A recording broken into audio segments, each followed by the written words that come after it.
High friends, I am Rupesh Kulkarni. आज मी तुम्हाला सांगणार आहे प्रिस्क्रिप्शन जनरेशनबद्दल.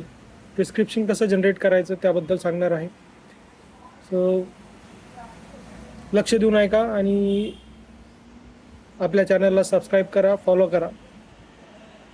सुरुवातीला जेव्हा मी पहिल्यांदा या फील्डमध्ये आलो त्यावेळेस माझ्यासोबत असंच झालं की मी जेव्हा डॉक्टरच्या केबिनमध्ये कॉलला जायचो तर डॉक्टर माझ्याकडे लक्ष द्यायचं नाही किंवा माझ्या प्रोडक्ट्सबद्दल मी जे सांगतो आहे त्याबद्दल काही लक्ष द्यायचं नाही. असं 4-5 वेळेस झालं. पण मग मी ठरवलं की नाही, या डॉक्टरकडून मला प्रिस्क्रिप्शन लिहून पाहिजे माझ्या प्रोडक्टसाठी. तर मी काय फॉलो केलं त्या टिप्स मी तुम्हाला देणार आहे. तर काय करायचं मित्रांनो, आपण जेव्हा केव्हाही एखाद्या डॉक्टरच्या कॉलसाठी जातो आहे तर काय करायचं, सुरुवातीला तुम्ही त्या डॉक्टरला कुठलीही त्याची कॅटेगरी आहे, म्हणजे तो पेडियाट्रिक आहे, तो MD मेडिसिन आहे, फिजिशियन आहे, किंवा हार्ट स्पेशलिस्ट आहे, किंवा सर्जन आहे, किंवा अजून कुठल्या स्पेशालिटीज आहे, त्यानुसार तुम्ही त्याला तुमचे प्रोडक्ट फोकस करायचे असतात.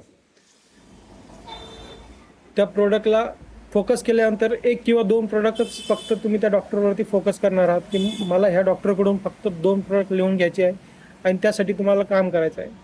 तर मग तुम्ही ज्यावेळेस ठरवता की हा डॉक्टर समजा फिजिशियन आहे, तर फिजिशियनकडून तुम्ही कुठलं प्रोडक्ट, तुमचा कुठल्या कंपनीचं प्रोडक्ट आहे, तुम्ही कुठल्या कंपनीत आहात त्यानुसार ठरेल की बाबा तुम्हाला या डॉक्टरकडून कुठलं प्रोडक्ट पाहिजे. तर त्यासाठी काय करायचं की पहिले केमिस्ट शॉपला जायचं. डॉक्टरच्या बाजूला केमिस्ट शॉप असतं, डॉक्टरच्या हॉस्पिटलच्या बाजूला.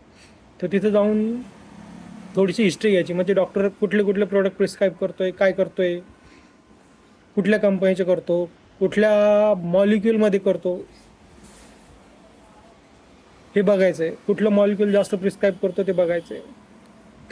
त्यानुसार तुम्ही तुमचं कंपनीमध्ये तुमच्याकडे कुठलं प्रोडक्ट आहे ते तुम्ही सिलेक्ट करायचं आहे. आणि मग फार्मासिस्टला, जो केमिस्ट आहे त्याला विचारायचं आहे की बाबा डॉक्टरचं कुठल्या प्रोडक्टसाठी, कुठल्या मॉलिक्यूलसाठी प्रिस्क्रिप्शन येत आहे जास्त, त्यामध्ये तुम्हाला किती शेअर मिळू शकतो हे तुम्ही त्या केमिस्टकडनं जी माहिती मिळते त्याच्यावर ठरवू शकतात. केमिस्टकडनं माहिती मिळाल्यानंतर तुम्ही डॉक्टरच्या केबिनमध्ये जाताना तुमचं फर्स्ट इम्प्रेशन लास्ट इम्प्रेशन राहायला पाहिजे. तुम्ही जेव्हा बोलताय डॉक्टरशी किंवा तुम्ही तुमच्या प्रोडक्टचं जेव्हा सांगताय की डॉक्टरला पहिले सॅल्युटेशन द्यायचं आहे, गुड मॉर्निंग, गुड आफ्टरनून, ज्यावेळेस तुम्ही जाताय त्यावेळेसचं तुम्ही सॅल्युटेशन देणार. आणि मग तुम्ही ज्यावेळेस तुमचं फोल्डर ओपन करणार आहे तर त्यावेळेस तुम्ही फक्त जे प्रोडक्ट तुम्ही ठरवून गेला आहात त्याच प्रोडक्टसाठी तुम्हाला बोलायचं आहे आणि त्याच फोल्डरचं पेज तुम्हाला ओपन करायचं आहे. आणि डॉक्टरला फक्त रिक्वेस्ट करायची आहे की माझे हे 2 प्रोडक्ट आहेत आणि या प्रोडक्टसाठी मी तुमच्याकडे आलो आहे, so please doctor give me prescription for this product. आणि हे तुम्ही ज्यावेळेस कॉन्फिडेंटली बोलाल, डॉक्टर तुम्हाला तुमच्या प्रोडक्टबद्दलची माहिती तुम्ही जेव्हा व्यवस्थित सांगाल तेव्हा डॉक्टर तुमच्याकडे लक्ष देऊन ऐकेल.